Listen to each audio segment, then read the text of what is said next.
L'étoile mystérieuse des 12 coups de midi a changé de format le 20 janvier dernier. TF1 capture d'écran l'émission de Jean-Luc Reichmann sur TF1 a modifié son épreuve finale, permettant de remporter la fameuse vitrine remplie de cadeaux. Depuis le 20 janvier dernier, une nouvelle mécanique de jeu s'est installée dans l'émission Les 12 coups de midi présentée par Jean-Luc Reichmann. Le divertissement de TF1 a modifié sa dernière épreuve, celle de l'étoile mystérieuse. Au lieu de tenter quelle personnalité se cache derrière une photographie recouverte de cases, il faut désormais trouver des indices et les associer pour découvrir le nom d'une personne choisie par la production. Thibaut Pupa, producteur artistique du jeu produit par Endemol, nous explique l'origine de cette modification. Pourquoi avoir changé les règles de l'étoile mystérieuse? Thibaut Pupa. L'émission a déjà 8 ans, on a toujours besoin de se renouveler par rapport à la mécanique du jeu pour surprendre le téléspectateur. Par ailleurs, l'étoile mystérieuse pouvait poser problème car on pouvait la trouver assez facilement sur Internet grâce à des blogs et des sites Internet qui dévoilaient prématurément la bonne réponse.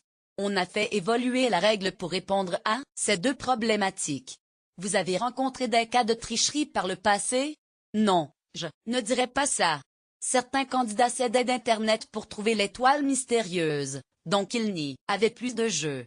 L'idée c'est que le jeu se fasse sur le plateau et pas à la maison. Il n'y a jamais eu de cas de tricherie mais je me rappelle d'un maître de midi, Romain, qui a fait un long parcours chez nous, et qui était brillant pour trouver l'étoile mystérieuse. Il était capable de repérer les indices de l'étoile et je pense que ça pouvait être tentant pour lui de peaufiner ses recherches sur Internet par exemple.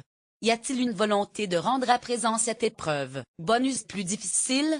Non, au contraire, la force de cette nouvelle mécanique est qu'aujourd'hui les gens peuvent jouer dès le début de l'ouverture de l'étoile. On met des indices au fur et à mesure que l'image se dévoile. Auparavant la notion de hasard était plus présente, il y avait moins de jeux possibles. Un candidat qui a une bonne culture générale s'en sort avantagé. Quelle est votre manière de procéder pour construire l'étoile mystérieuse? On réfléchit à plusieurs personnalités, on recherche les informations et les indices potentiels sur ce candidat. Le but est que ce soit ludique, pour que le téléspectateur apprenne aussi des choses sur cette personnalité. On recrée un décor avec des indices matériels et si un participant ne parvient pas à trouver la bonne réponse, les dernières cases qui s'ouvriront sur l'étoile montreront la tête de la personnalité à trouver. On ne s'impose rien en termes du nombre d'éléments dans la photographie, il n'y a pas de nombre fixe d'indices. Jean-Luc Reichmann, a-t-il un regard sur ces modifications? Jean-Luc ne sait pas du tout quelle est la bonne réponse de l'étoile mystérieuse et ne veut pas le savoir. La production travaille main dans la main avec lui donc il est tout de même au courant des idées et des changements. Quand on a réfléchi à la nouvelle mécanique de l'étoile, il a été mis dans la confidence pour nous donner son avis sur cette évolution.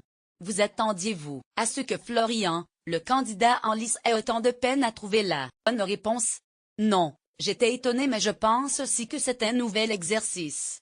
Les candidats doivent se l'approprier.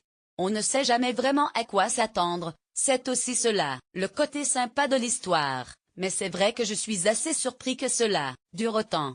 Lire aussi Jean-Luc Reichmann couvre les jeunes talents de la radio à savoir, le bonus de l'étoile mystérieuse permet de remporter des lots de cadeaux offerts par la production. Une série de 5 questions est posée à un candidat. Chaque bonne réponse enlève une case à la photographie qui en est couverte. Depuis plus de 2 semaines, les candidats qui se sont succédés ont éclairci le photomontage de l'étoile mystérieuse. 4 indices ont été révélés pour l'instant. Une station-service, la cathédrale de Rouen, des ballons tricolores, et une palissade en bois. 20 noms ont été donnés depuis l'apparition de l'image.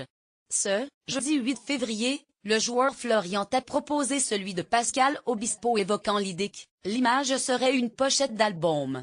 Sa suggestion n'a pas été validée par Jean-Luc Reichmann, tout comme les noms de Johnny Hallyday, Eddie Mitchell, Penelope Cruz ou encore Clint Eastwood dans les émissions précédentes. L'épreuve de l'étoile mystérieuse a déjà été modifiée par le passé. À sa création en juin 2010, les candidats devaient découvrir soit un monument, soit une personnalité. En octobre de la même année, la production décide de changer le nombre de cases dévoilées d'office pour faciliter le jeu. L'image est divisée en 130 cases. 20 sont alors révélées au maître du jeu, une version qui n'avait pas changé depuis.